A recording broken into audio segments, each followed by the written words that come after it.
Take another vitamin D sunlight pool break today. Um, and I posted this video about how my new psychiatrist office, like I was really good vibes with the receptionist, with the people there. I just feel so much safer there. And I was talking about that, like as opposed to other professional offices like medical, dentist, law firm, whatever. And I was thinking even more about it because I've gone through a few psychiatrists, you guys, over the last few years. It's been more than a couple because, like, one person I would really like, and then they would, like, move. One guy moved to Jacksonville, like my very first one. So then I got a lady next, and I really liked her. And then this, that, and then I switched providers, and, my insurance coverage changed, whatever the case may be, right? Because I reached out, it was 2020. I can't remember the month, but I just remember the year because it was COVID times, and it wasn't even COVID that was doing it to me. I probably not. I don't. I think it was just a culmination of my entire life and realizing, wow, and looking it up online and going, oh my god, that's what it means. That's what it looks like in adults and women, ADHD, the anxiety from it. It's like, oh my god, my whole life made sense. It was like one of those light bulb moments. Such a relief to know. And then that's what made me call and reach out. So thank God for the internet, even though it's harmed a lot of things, a lot of people, it's also done a lot of good out there. So gotta take the good with the bad, right? The balance of it all.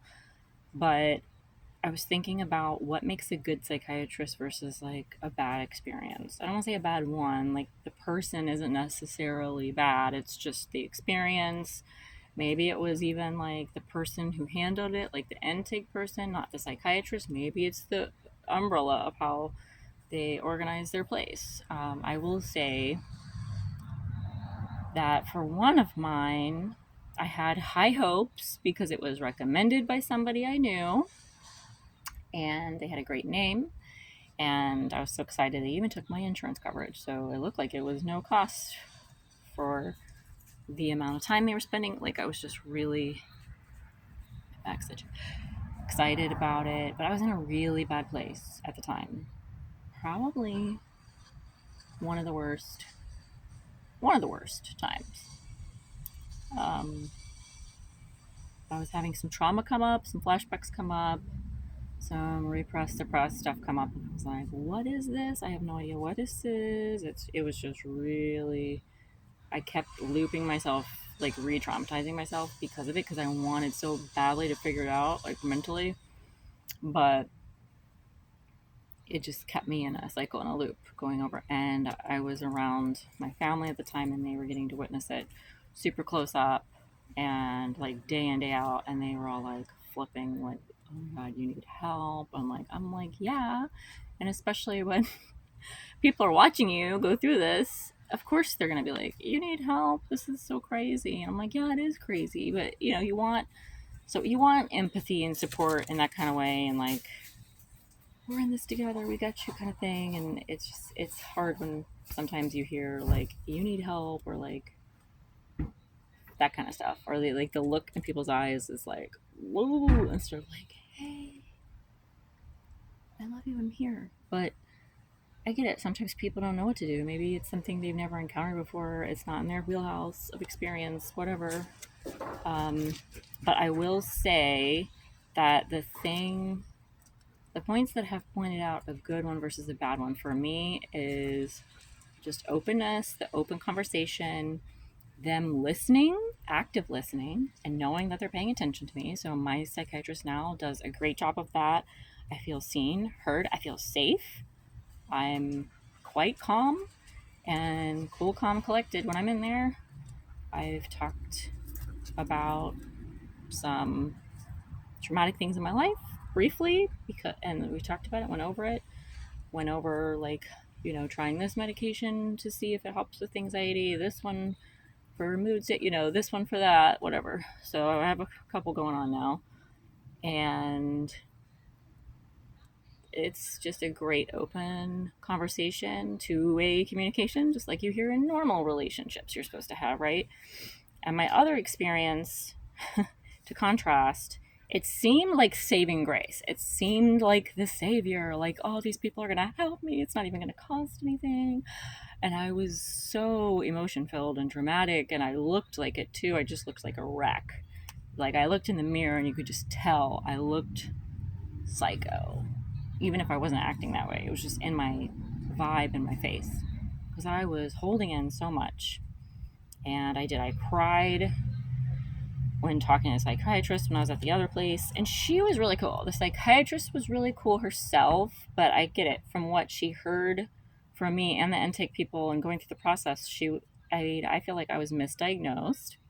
I was diagnosed with something that I clearly am not, but trauma and PTSD is a real thing, and it'll make you come across and experience different things that may not be your mental illness or your state of being.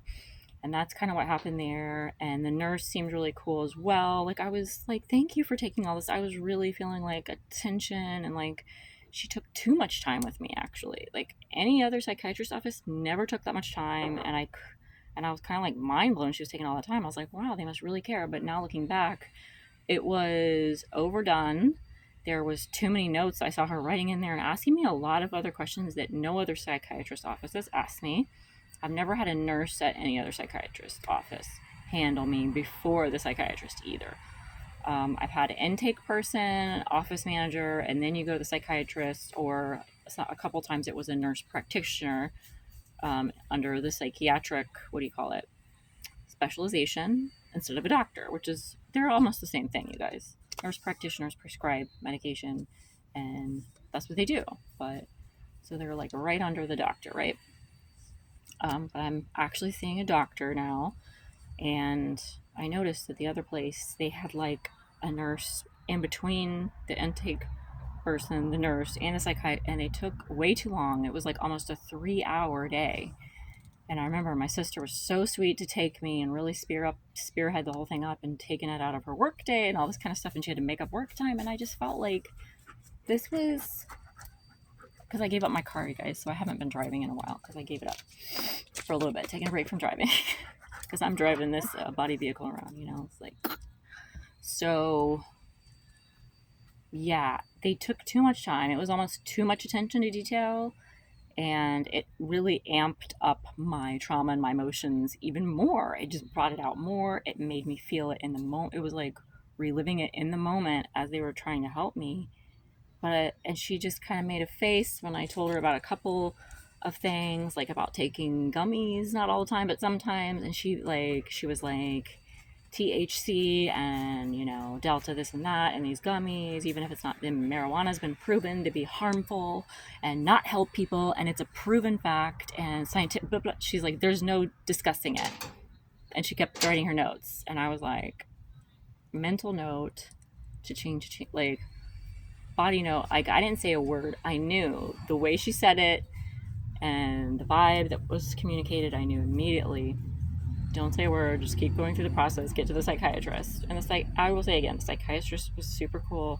Nothing but love for her, but seriously, that lady, I mean, first of all, she's incorrect. There's arguments on both sides. Just like almost everything has an argument from both sides. So obviously she's incorrect that marijuana and even just the THC from various substances like gummies, like I buy them from the vitamin store. Anybody can buy them. You have to be 18 or up, I think, right? Or 21. I don't know. Clearly I'm way over that. But I told my current psychiatrist that I have utilized those from time to time. Not every day, but there was no reaction. He was like, okay. Just like plenty of other people I've talked to, medical providers. Like I had told my old primary care guy that, and he was like, cool, like I'm cool with that. Just like I don't want you to be like addicted and taking them every day or whatever, but he's like, that's fine. I'm like, yeah, that's why I feel open to let them know when they say, what are you taking? What are your medications? What, like, where are you at? What's going on? What's bugging you? What's working well for you? That's why I felt open and safe, like I could say it. And the way she responded, it was just like immediately, I'm not safe here. I'm going to get shut down in different ways here. Like I can already tell. Because if you're going to tell somebody not to take something, that's not the way you do it. And it communicated to another uh, medicine I used to take, and I was letting them know, like, I might need to, reconvene with the psychiatrist later about this because I think I need to take a break, and I've taken this, and they were like, oh no, you're not getting none of that here. Like, don't even go there. And I'm like, okay, I'm trying to communicate, like, getting something here. Like, is this a drug dealer office or is this a psychiatrist office? Like, I'm here to have a two-way conversation and communicate in a healthy manner about what's going to work, what's not, and let's come to an agreement together.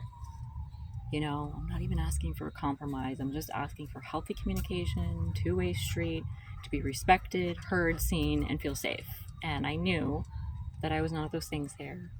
And I never went in that office again. I did keep trying the medication that they prescribed, and I got the refill, and I'm like, why am I getting a refill for this? And I didn't even talk to her again about this. And I had people calling me from that office after I already called and was like canceling the reschedule, doing that. And their office system was not set up right. And I was like, it was just sketchy, weird vibes all around. Even though at the beginning it seemed super awesome, right? I'm not going to name names. I'm not going to go there. I'm not going to tell you where I was. But I will say the one that I'm at now, total opposite experience, much quicker process, even better paperwork. It was involved, but not overly involved, if you understand what I'm saying. And it was so easy to have that open communication with this one and talk and even get like a little bit of therapy in there, like a little open counseling that he could tell. And I told him I've done years of talk therapy. And I continue to do a lot of the work. He suggested journaling, and I shared that I was doing that and continuing to do that. And I brought in my book when I went in the other day called Letting Go. If you guys know Hawkins, and so glad to keep going through that book. It's such helpful. And he was like, oh, that's a really good one. Like, about that. And I'm like, yeah, like, so wow, like just a world of a difference day and night. And I wanted to have a discussion and let you guys know what my experiences have been more recently, and just what to look out for, and not just the red flags, but also green flags. What is a good sign? What should you feel like? What doesn't sound like? And then, of course, the red flags. You want to know that, so immediately. And it's not like if you have red flags, you don't have to make a scene or be combative or anything. I know I took the right approach and how I handled it, which is the opposite of how I would normally handle something. I would normally just say it, but I was too messed up at the time, and I'm doing so much better. And part of it was just getting out of the environment I was in and stop re-traumatizing myself and get back into a healthier, better routine, pulling back into myself, pulling my energy back in, stop giving it and being around just an environment that's being toxic for me. Not for everybody, maybe just for me, whatever. And then switching providers, I immediately saw the difference. And it's probably a combo of a new medication mix, feeling safe, heard, all of that. And then, just the healthy two-way street communication. And yeah, I can't even tell you now that I'm thinking about it. The look on the other face when I was getting combative from the other office, it was totally different facial expressions, vibes, energy transmitted, acting like I'm taking all these notes, I care so much. And it was too many questions. And when I offered up information, being like humble and transparent for real, I was shot down. And that is a major no-no. I was like, I cannot believe in a psychiatrist's office I'm experiencing this. And it's like, well, no wonder so many people with mental illness, disorders, or just imbalances are getting worse. Some of the places they go to get help, it is not helping them. And I looked around at the people in that place when I was waiting to go in, and I was feeling uberly like energetic attacks and spiritual attacks anyway. And I walked in there and I was continuing to feel it. And I looked around at the other patients, and they are not doing well. And that is not really something I want to see in my psychiatrist office that I choose.